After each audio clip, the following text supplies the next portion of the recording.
I made my parents regret their words.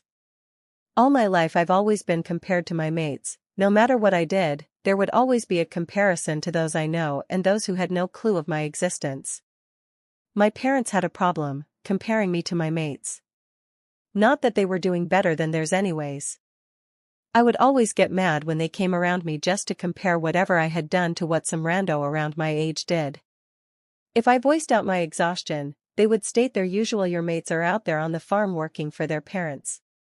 Your mates are out there taking care of the house, their siblings, cooking and cleaning all by themselves. Your mates are out there working at their parents' shops all season long, and you're here complaining? How ungrateful of you." As if all I had just done was a mere illusion. I score a 95 out of 100 and they'd say, "Your mates who scored 100, do they have two heads?" I try to have a day, even minutes to myself. When you have all you ask for on a gold platter, why won't you be relaxed? Spoilt brat. That line cracks me up every time, the irony of it. I do not, as a matter of fact, get all I ask for on a platter. I beg, cry, write epistles. It is a miracle if I do end up getting it. You know, at times I want to retort asking if their mates who have abundant wealth, work hard and provide the comfort and safety a child needs to grow have two heads too.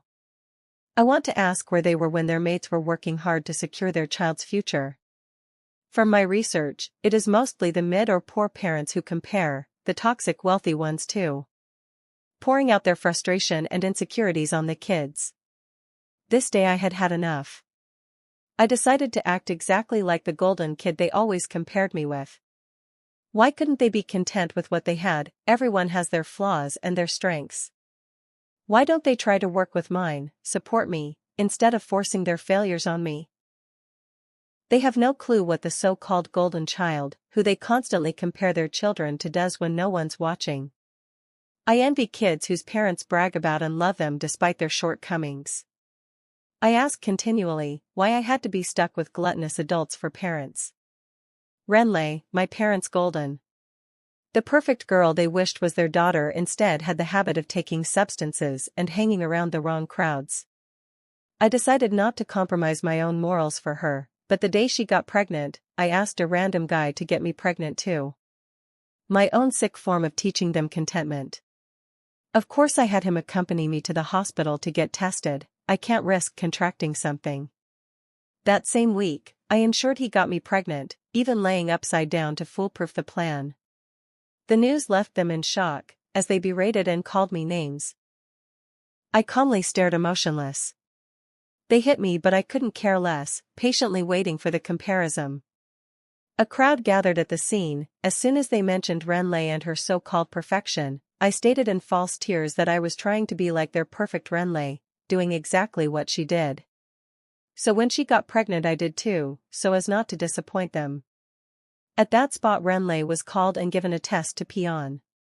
When the results came, my parents were the ones filled with disgrace. I stood watching in satisfaction as other hypocrites blamed them. To my luck, the father of my child is invested. He took me with him after the whole drama. I live happily with him now, 6 months pregnant and a business owner, a loving boyfriend who caters to my needs and spoils me rotten. We plan to have a destination wedding after delivery, my husband's decision. Renley on the other hand is at her parents'. I hear she barely steps out. My parents haven't heard from or seen me since I left.